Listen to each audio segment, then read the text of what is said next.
Hey guys, welcome to our YouTube channel.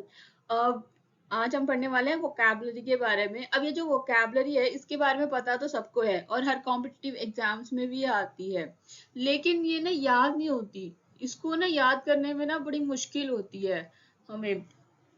तो जैसे कि एक प्लांट है, उसको ग्रो करने के लिए हम रूट्स की जरूरत होती है। उसी तरह ना वोकैबलरी है। वोकैबलरी को लर्न करने के लिए ना हमें रूट वर्ड्स की जरूरत होती है।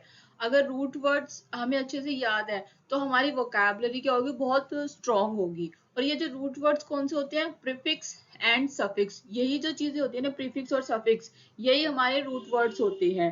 ठीक है। अब इन्हीं रूट वर्ड्स को दूसरे वर्ड्स के साथ जोड़ के एक मीनिंग निकल आता है। इस तरीके से एक रूट वर्ड से ना कई सारे वर्ड्स बन जाते हैं। इनको मतलब कंबाइन करके रूट वर्ड्स को और एक वर्ड को कंबाइन करके हम बहुत सारे मल्टीपल वर्ड्स बना सकते हैं। और वो जब हमें रूट वर्ड्स याद हो जाएंगे ना, तो हमें जो दूसरे वर्ड्स हैं वो भी ऑटोमेटिकली याद होने शुरू हो जाएंगे। अब मैं इसको याद करने का ना एक तरीका बताती हूँ।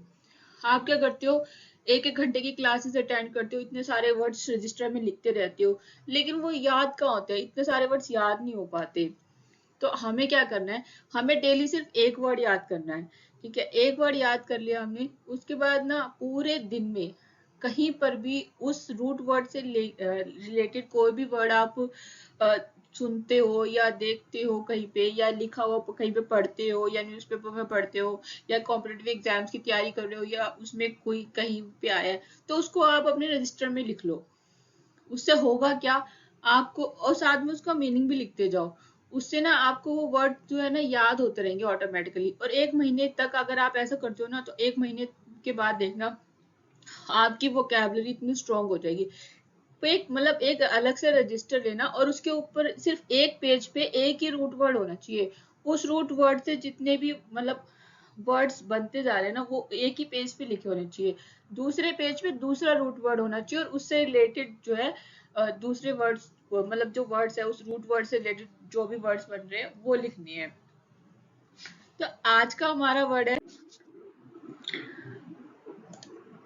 अब आप इसमें देखोगे ना, ये इतना हो गया मल, ये हो गया अलाइनमेंट। अब मल प्लस अलाइनमेंट, अलाइनमेंट का मतलब होता है एक अरेंजमेंट। ठीक है, पोजीशन, एडजस्टमेंट ऑफ थिंग्स। ठीक है, अब मल अलाइनमेंट दोनों को हमने जोड़ दिया। ठीक है, तो दोनों को जोड़ने के बाद क्या हुआ, अलाइनमेंट, यानी कि अनफेवरेबल हो गया, समथिंग जो है कुछ अनफेवरेबल है, इनकरेक्ट अलाइनमेंट है। जो पोजीशन है किसी चीज की वो सही नहीं है, समथिंग बैडली, किसी चीज को बैडली डिफेम किया गया है। इस तरीके से हम इन वर्ड्स को जो है याद रख सकते हैं। अब अगर हम इसको सेंटेंस भी बना ले साथ के साथ, तो और भी ज्यादा अच्छा हो जाएगा।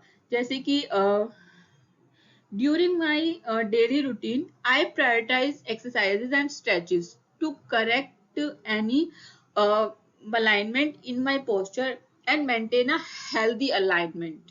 इस तरीके से जो है हम वर्ड्स को याद कर सकते हैं। अब जो सेकंड वर्ड है वो है मेलिस। मल से और फिर लिस दोनों को जोड़ के बना मेलिस, यानी कि कोई एविल इंटेंशन, यानी कि कोई बैड फीलिंग, कुछ कोई बैड फीलिंग है। मल, जहां पे मल लग गया, मतलब उसका जो आगे का जो वर्ड होगा कुछ बैड होगा। मतलब हमें ये चीज समझ में आ गई कि जहां पे मल है वहां पे कुछ बैड है। अब है मेल ट्रीट, यानी कि किसी को बैडली ट्रीट करना। ठीक है, मल यानी कि ट्रीट, ट्रीट मतलब किसी के साथ व्यवहार करना, और मेल ट्रीट मतलब किसी को मतलब बैडली ट्रीट करना। मल फंक्शन, ठीक है, फंक्शन वर्किंग बैडली, मल फंक्शन, जैसे कि मशीन है कोई, वो सही ढंग से वर्क नहीं कर रही, तो उसको हम क्या बोलेंगे, मल फंक्शन। जो मशीन है वो मल फंक्शन वर्क कर रही है।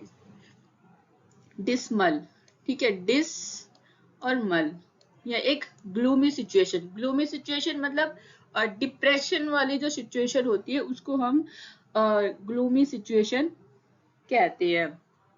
मेलिफिशेंट, यानी कि someone who deliberately try causing harm to someone, मतलब एक बंदा किसी को मतलब अपनी इंटेंशन से डेलिबरेटली उसको हार्म कर रहा है, उसको नुकसान पहुंचा रहा है, यानी कि एक बैड फीलिंग, बैड एविल हो गया ना, बैड फीलिंग है, मैंने एक पर्सन के दूसरे पर्सन के प्रति जो है बैड फीलिंग है, समथिंग बैड, जहाँ पे मन लग गया मतलब यहाँ पे कुछ ना कुछ बैड है।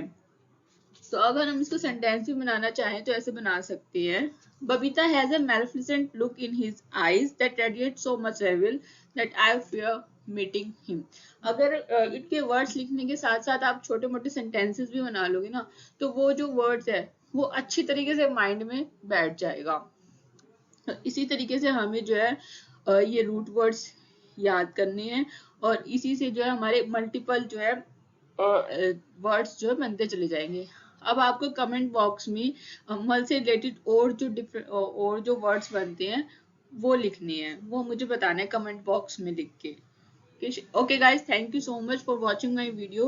Please subscribe my channel and share the video.